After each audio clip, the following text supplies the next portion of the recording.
Bonjour. Alors ce Shabbat, nous allons lire deux parachas. Tazria, Metzora, du Sefer Vaïkra, troisième Sefer de la Torah. Nous allons parler d'une affection cutanée bien particulière qui nous est décrite cette semaine. Et disons-le tout de suite, cette affection n'apparaît plus depuis bien longtemps.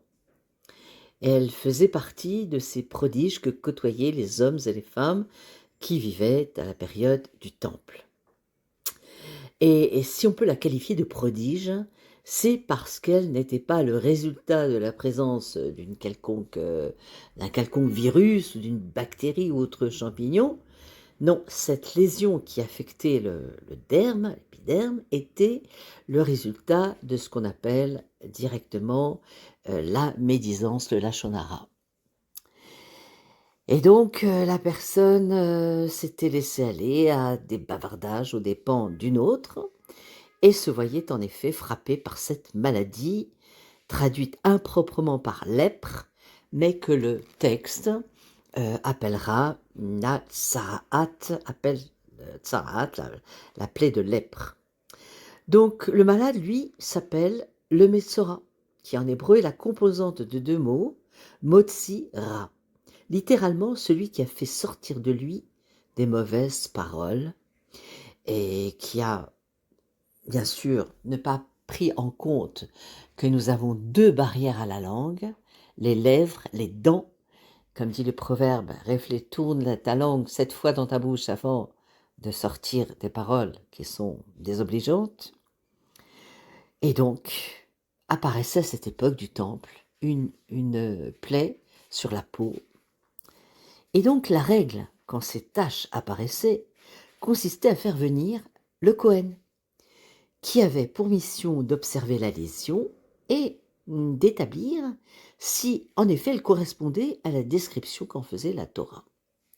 Si tel était le cas, le Kohen déclarait donc la personne tamée, impure, et celle-ci se voyait dans l'obligation de quitter son domicile, d'être placée en bidoud, on a connu ça, bidoud en isolement pendant 7 jours. Alors, le Talmud va donner l'explication suivante. Voilà un homme qui n'a pas su faire un bon usage de la parole. Il sera donc mis dans une situation où il ne pourra parler à personne. Et le but était qu'il prenne conscience de la portée des mots. On sait qu'une parole peut faire revivre, mais une parole peut aussi tuer si, bien sûr, on s'adresse à elle, on lui fait honte en public, etc. Ça peut être très, très dommageable. Mais le texte qui établit cette loi soulève plusieurs questions. Il est dit, le Kohen observera la tache sur la peau de la personne, il la verra et la déclarera impure. Donc celui qui est habilité à déclarer la tache impure doit avoir certaines connaissances des différentes lésions afin de poser un diagnostic. C'est donc une compétence technique à laquelle n'importe qui pourrait avoir accès.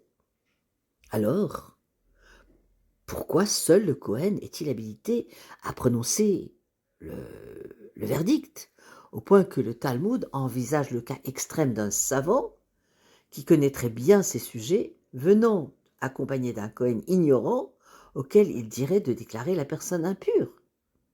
Non, ce n'est pas possible. Et puis, en y regardant de plus près, le texte semble comporter une répétition inutile. Tout est médouillac, très précis dans la Torah.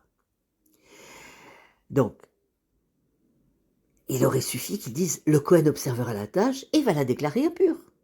Pourquoi dire « et la verra » ? La réponse à ces questions s'apparente à une manière révolutionnaire et tout à fait innovante de pratiquer la médecine ainsi que de rendre la justice. Il existe deux manières autant complémentaires qu'indissociables d'envisager un problème. La première consiste à se focaliser sur lui et la deuxième consiste à le contextualiser. Si la première permet une certaine objectivité, elle risque toutefois de nous faire perdre des éléments précieux de l'analyse qui nous seront apportés par la contextualisation. Alors, pour poser un diagnostic sur un patient, et surtout pour décider d'un traitement, un médecin devra bien entendu connaître parfaitement le fonctionnement de l'organe en question. Mais il ne devra pas non plus perdre de vue que cet organe fait partie d'un corps dont, d'une part, toutes les parties interagissent et qui, d'autre part, a une spécificité et une sensibilité qui le rendent unique. C'est ce qu'on appelle actuellement la médecine holistique, c'est-à-dire voir l'ensemble du patient et pas seulement la petite fenêtre de l'organe qui devra être soigné.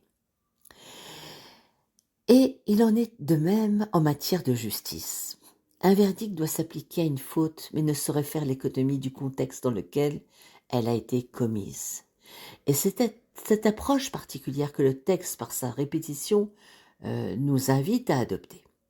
Car dès lors, dans le verset, le Cohen observera la tache sur la peau de la personne. Il la verra et la déclara tamée, impure.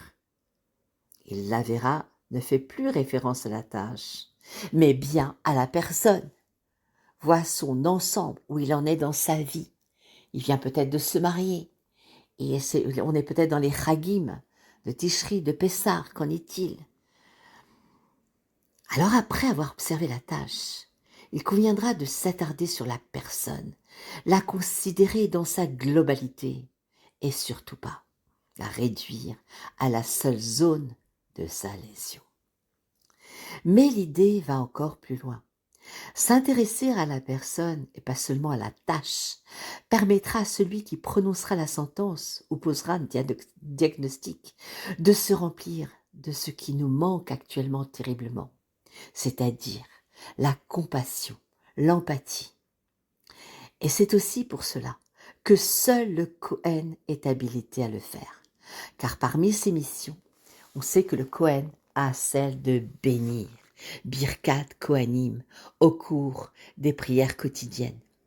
Et pour pouvoir donner cette bénédiction, eh bien Dieu a doté le Cohen d'une qualité particulière. Laquelle? Un amour infini pour tout le peuple juif.